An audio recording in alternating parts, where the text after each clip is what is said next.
ዋንጫ አዱኛ በረኩመ ለማፊ ድግደሚ ጃአከና ጆናታን ዳቪድ ፊ ሊዮኔል ሜሲን ሃትሪክ የወጀቹዳን ባይነ ጎሊ ሄዱ ገልቾ ላንቱማዳን ጥሙሩዳፍ ሞርኪን ታሰን ኤገለኒሩ ኪሊያን ኤምባፔ ኤርሊንግ ሃላንድ ፊ ሃሪኬን ደበለቴ ተበቶን ሄዱን ሪካርዲዋን ጎሊ ሄዱ ገልቹዳን ኮፒ ወርቂ በዳፈሙዳፍ ታሲሰን ወሊ ሞርከቻ ጅሩ አቡበከር አብደላ Messi! His first World Cup hat-trick! ዋንጫ አዱኛ ኩመለማፍ ዲግደሚ ጃቲን ተቆኒ ረመዲ መርሳን ጀልቀባ ጥሙረመኒሩ ተበቶኒ ለማ አንገዮናት ሃትሪክ የወጀተኒ ዋንጫ አዱኛ ጃፋ ሳረት ትርማቻ ከንጅሩ ሊዮኔል ሜሲን ሮቢ ደርቢ አልጄሪያ ረቲ ጎሊ ሰዲ ገልቹን ሃትሪክ ጀልቀባ ወልተጂ ከናው ጀቹን ሚልኪን ዱርጉምቼ ገሌራም አሌሰሞ ተበታን ካናዳ ጆናታን ዳቪድ ተበታ ለመፋ ወልተጂ ከናና ሃትሪክ የወጀተስ ተይራም ኪሊያን ኤምባፔ ኤርሊንግ ሃላንድ ሃሪኬን ፊ ከኔ ብሮስ ጎሊ ለመለማ ገልቹን ወልተጂ ኤገሉን ያደተማ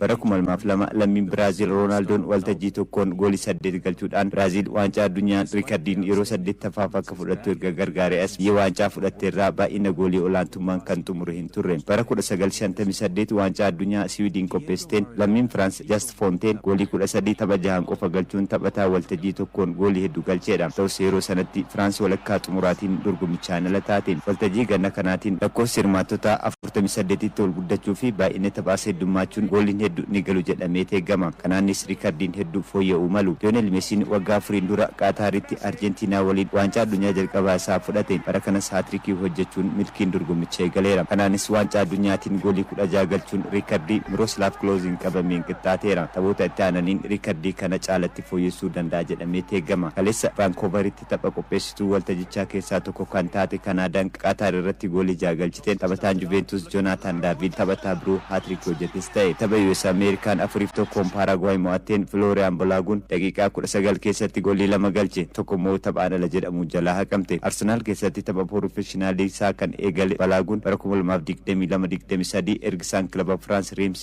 ተባቻቲ ቱሬ ኤርገ በረኩሙል ማብዲክ ደሚ ሰዲ ቲያስሞ ሞናኮፍ ተባቻጀራ ተበቶተ ብሩ ዋንጫ አዱኛ ከናን ጎሊ ለመገልቸን ኬሳ ለሚን ፍራንስ ኪሊያን ኤምባፔን ተበቶተ ወልተጂ ከናን ኢፋኒ ሙለቹ ደንዳን ጀደሙዳን ኤገመን ኬሳይ ተበረመዲ ጀልቀባቲን ተበታ ሪያል ማድሪድ ጎሊ ለመገልቹ ኤገሌራም ላሊጋን በዳሳ ፒቺቺ ከን ፉዳቴ ኤምባፔን ዋንጫ አዱኛ ከናን ሆ ጎሊ መቀገልቻን ከነገሙዳ ተበታን ሰረፍ ፉልድራ ማንቸስተር ሲቲ ኤርሊንግ ሃላንድ ዋንጫ አዱኛ ጀልቀባ ሳቲን ኖርዌይ ጎሊ ለመገልቹዳን ተበታ ቢየቲ ጎሊ ሄዱ ገልቼስ ተኤራም ፕሪሚየር ሊግ ኢንግላንድን ጎሊ ዲክደሚ ቶርበ ገልቹን በዳሳ ተበታ ጎሊ ሄዱ ገልቼ ከን ፉዳቴ ኤርሊንግ ሃላንድ እንዴቲ ጎሊ ገልቹሳ ዋንጫ አዱኛቲን ሲትፉፉን በዳሳ ኮጴ ወርቂ ኒፉዳተሞ ከንጀዱስ ከነገሙዳ ቡንደስሊጋን ኦላንቱማን ጎሊ ገልቹን ከንጡሙሬ ሃሪኬን ኢንግላንድ እንጂፈኑን ወልተጂ ከናከ ይገልቱፍ ከይ ኦላና ተበታ በየዳ ኬን ጎሊ ለመከን ገልቸው ተቦተቲ አናኒን ትፍፊን ሰንገውን ስሳ ኦላና ሙልሱን ሪከርዲ ወን ፎይሳ ፈገማ ተበታን ብራይተን ያሲን አያሪን ስዊድን ሸኒፍ ተኮን ቱኒዚያ ተበሟቴን ጎሊ ለመገልቸራም ተበታን ኒውዚላንድ ኤሊጃ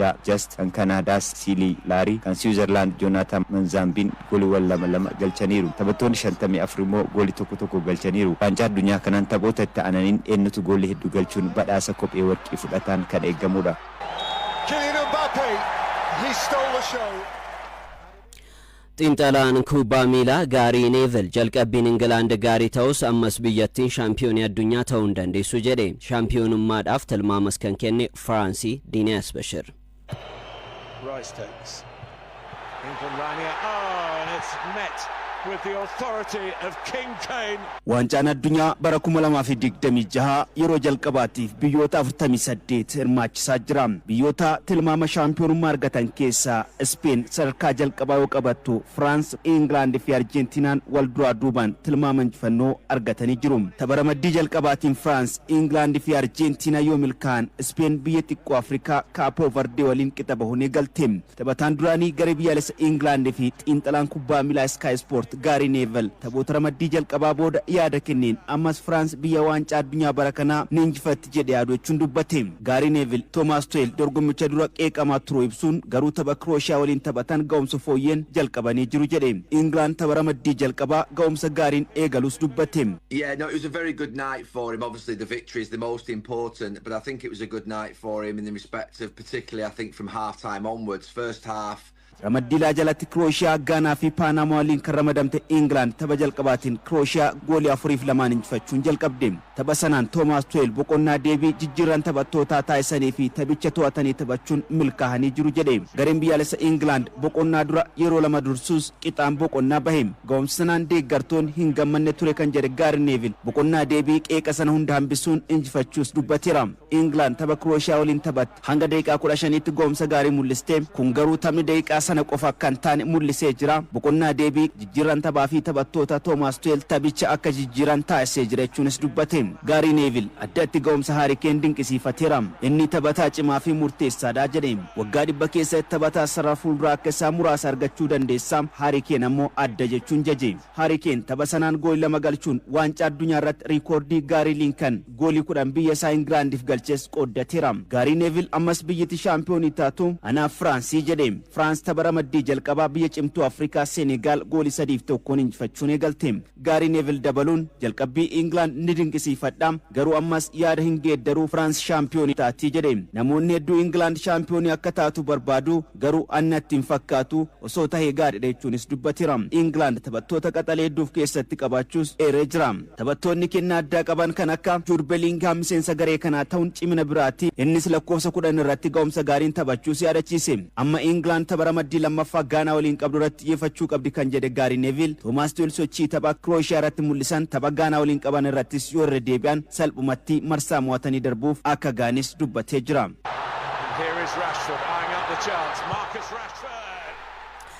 Dhimma waancaa addunyaa keessaa osoo hin bahin gidduutti odeeffannoo tokko isin biraan ga'uudhaaf waancaan Pirimeer Liigii Ingilaand xumuramuun isaa ni yaadatama. Bara dorgommii dhufuuf bara 2026-27 immoo sagantaa haaraan ba'ee jira. Shaampiyooniin Pirimeer Liigii Ingilaand Arsenaal shaampiyoonii chaampiyoonshiippii Ingilaand Coventry waliin kan taphatanidha kan ta'u tapha torbee jalqabaatiin.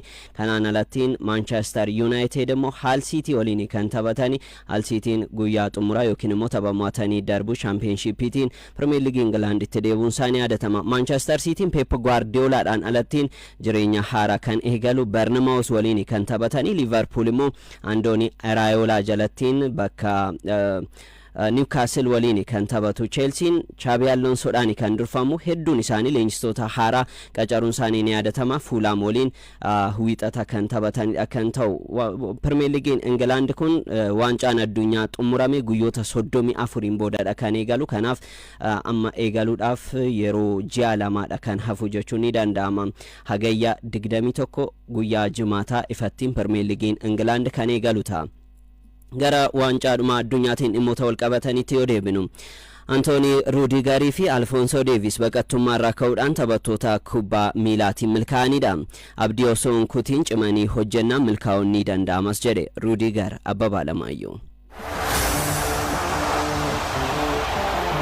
Taphattoonni beekamoo kan akka Alphonso Davies, Anthony Rudiger fi kanneen biroo baqattummaarraa kaanii waancaa addunyaa bara kana irratti hirmaataa jiru. Rudiger Jarman, Alphonso Davies Kanaadaa, Nestroy Iraan Kuddaa Awustiraaliyaaf taphachaa jiru. Jarman tapha kuraasaawaa goolii 7-1 injifattee Rudiger daqiiqaa 73ffaatti jijjiiramee seenuun taphateera.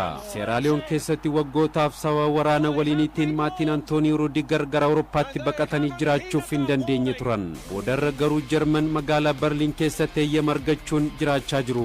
Taphataan sarratti isaa Real Madrid Rudiger waggaa 33 dura Berliin keessatti dhalate. Murteen ture achi keessaa bahuu qofa ture jedhe Rudiger turtii BBC Sport Afrikaa waliin taasiseen. Waa'ee baqattummaa Jarman keessa ture yeroo yaadatu ammoo kutaa keenya qabna ture nu cinaas maatiin biraa turaniiru hundi keenya waliin turre jedhe.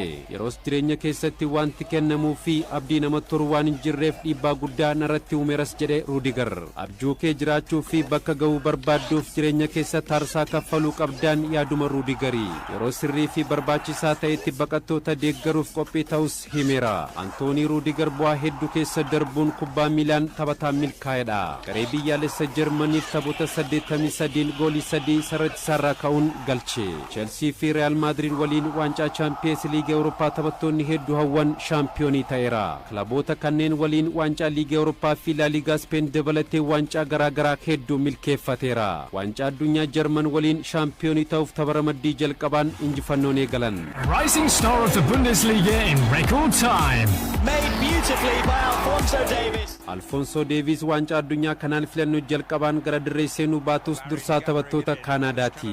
Sababa waraana waliiniitiin kaampii baqattoota Gaanaatti maatii Laayibeeriyaa irraa dhalate. Taphataan sarattisaa Baayern Muuniik kun Kaanaadaan anaaf biyya addaatii akka lubbuu kootiin mararfadha jedhe. Wantoota abdii nama kuttachiisan hedduu keessa darbuun kubbaa miilaan abjuusaa jiraachaa jira.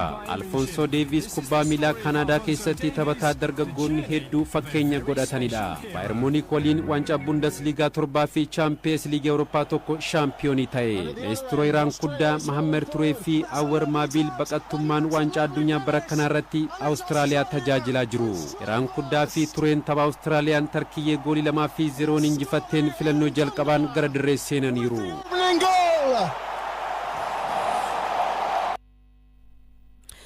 Goolii eegaan lammii Koolombiyaa Reenee Higiitaan goolii eegdota seeronni FIFA akka fooyya'u taasisan keessaa tokkodha.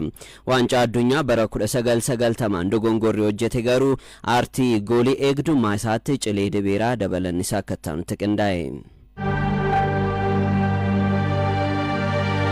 Ameerikaa kibbaatti goolii eeguun akka gosa aartii tokko ture. Taphattoonni goolii eegan baay'ee yaadataman maqaa masoo akka Damaadmaan, Maraaticha, Dekaat, Adurricha, Dabuuldoogii fi kan kana fakkaatan kan baheef hedduudha. Goolii eegaan duraanii Koolombiyaa Reenee Higiitaan maqaa masoo Eellookoo Maraaticha jedhamuun waamamu ga'ee goolii eegaa kalaqametti nama simboo horedha. Waancaan addunyaa yeroo dhufes qixuma taphattoota jajjaboo yaada Reenee Higiitaan bara taphataa ture. Goolii eegaa akkaan jajamee fi gahee goolii eegdotaatti nama warraaqsa uumedha jedhama. Rifeensa mataa isaa yabbuu fi dheeraa dugda isaa irra ciisu, uffannaa isaa addaa fi dhaabbii qaamaa guddaan nama ija hawwatudha. Koolombiyaaf bara 1980 hanga 1990 keessa goolii eegaa murteessaa ture. Higiitaan taphataa kubbaa taphatu qofa osoo hin taane yeroo taphatu akka taatoo agarsiisa tiyaatiraatti qalbii hawwata. Dirree keessatti hiriyoota isaa yoo qajeelchu immoo gaggeessaa jabaadha. Goolii eegaa yeroo isaa dursee addunyaatti mul'atedha jedhu kan malamaltee tapha isaa yeroo sanaa hubatan. Akka goolii eegaatti yeroo baay'ee kubbaa harkaan to'achuu fi taphachuu caalaa miila isaan taphachuu filata.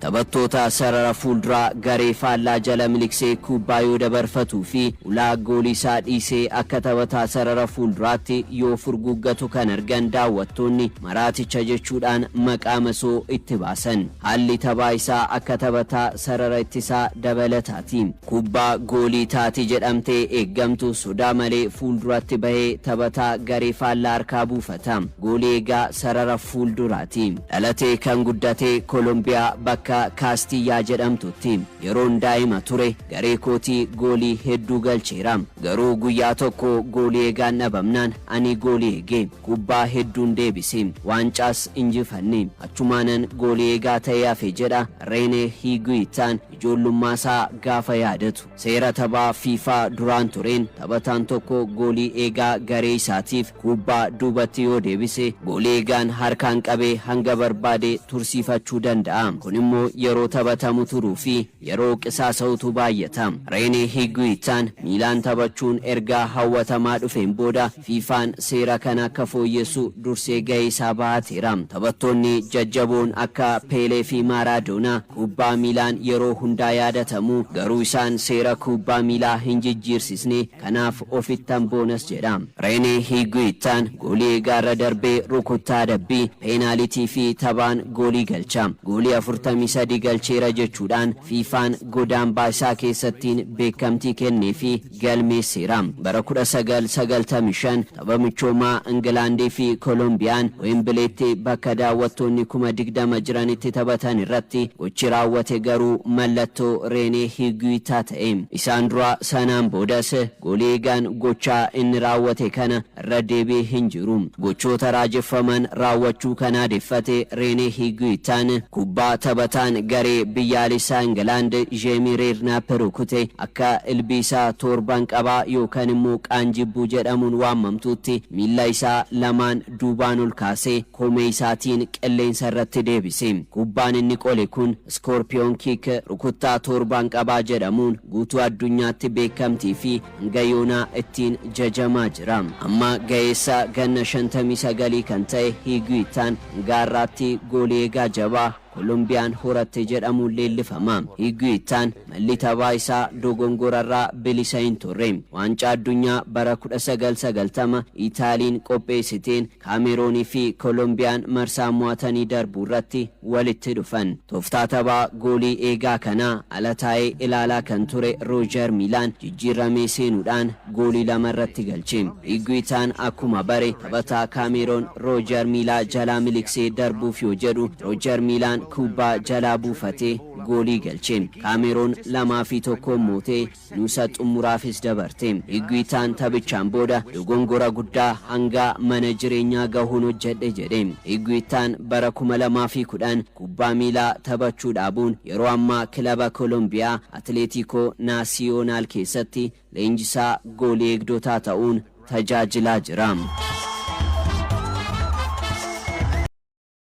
Beesituu waancaa addunyaa keessaa tokko kan taate Meksikoon biyya jalqabaa tapha mo'atanii darbuu marsaa 32 hirmaachisuuf geesse taate tapha ramaddi'aan istaadiyeemii Guadalajaraatti Kooriyaa Kibbaa waliin kan taphatte Meksikoon goolii 1-0 mo'atte. Kooriyaan Kibbaa taphicha harka 57 caaltee taphattus carraa goolii hangas mara hin uumne yeroo 2 qofa kubbaa kallattii sirrii eegdee yaalte. Meksikoon ammoo harka 43 kubbaa to'atteen yeroo 4 kubbaa kallattii sirrii eegdee yaalteerti. Daqiiqaa 50 irratti Luis Romo dogongora goolii eegan Kooriyaa Kibbaa Kim Swangiyyuu hojjete fayyadamee goolii injifannoo Meksikoof galcheera. Luis Romo is broken through. The Chivas player scores in the World Cup.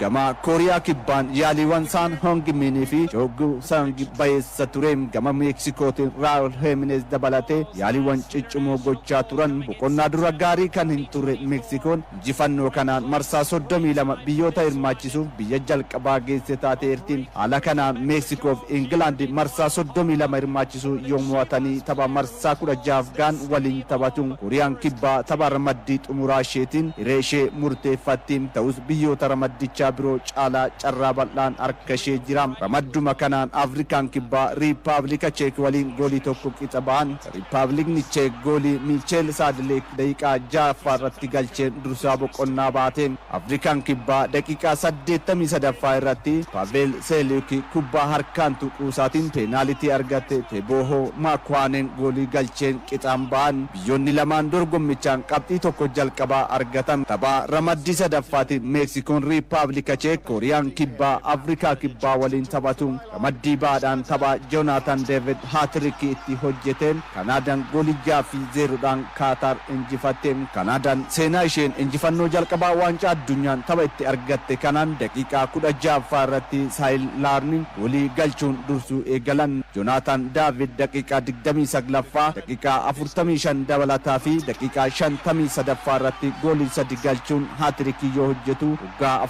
44 booda taphataa Juventus waancaa addunyaan haatirikii hojjete ta'eera. Kanaan dura waancaa addunyaa bara 1982 Paawulo Roozii tureen Biraazil irratti taphataa Juventus haatirikii hojjete. Naataan Saalibaa daqiiqaa 64ffaa irratti goolii 5ffaa Muhammad Maanaay garee isaa irratti goolii 6ffaa Kanaadaa galcheera. Tapha kanaan taphataan sarara gidduu garee biyyaalessa Kanaadaa Ismaa'il Akoonii miidhama cimaa keessummeessan gara hospitaalaa geeffameera. Taphataan Kaatar Asiim Omar Madibo miila isaa gara keessan duuban yeroo dhiite miilli Ismaa'il Koonii cabee dirree keessatti mul'ateera. Madiboon kaardii diimaadhaan dirreedhaa bahee dursees gama Kaatariin Homaam Al-Amiin balleessaa hojjeteen kaardii diimaadhaan dirreedhaa bahee Kaatar taphattoota 9 xumurte. Switzerlandis goolii 4-1 Boosniyaaf Herzegoviniyaa injifatte. Johaan Maazambii taphataa umrii xiqqaan goolii 2 waancaa addunyaa irratti galche ta'eera. Jijjiiramee seenuun goolii 2 kan galche Maazambiin umrii 20 fi guyyaa 247 waancaa addunyaa seenaa galmeeffate. Daqiiqaa 74ffaa 90ffaa irratti gooliiwwan 2 galcheera.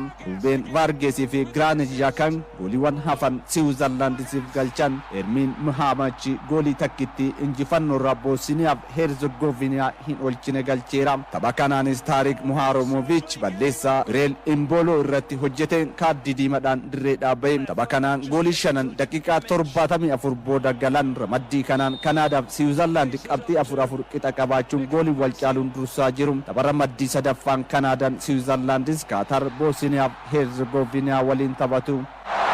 Was never much doubt really, was there? Waancaa addunyaa kanaan Ameerikaa fi Awustiraaliyaan carraa ramaddii irraa darbuu bal'ifachuudhaaf har'a waliin taphatu. Har'uma halkan Morookoon Iskootlaand, Biraaziil, Haayitii waliin morkiin taasisan eegama. Abbabaa Alamaayyoo.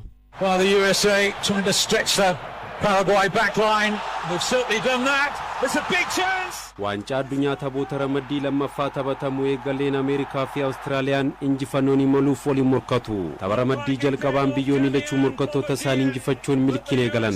Ameerikaan goolii 4-1 Paraguay, Awustiraaliyaan 2-0 Tarkiyyee irraanuun qabxii 3 milkeeffatan. Tapha ramaddii kanaan kan injifate qabxii 6 walitti qabachuun carraa ramaddii irraa darbuu daran bal'ifata. Ramaddichaan qabxii qixa 3 garaagarummaa gooliin sadarkaa tokkoffaa fi lammaffaa irra taa'uun qabxii 3 gara dirree seenu.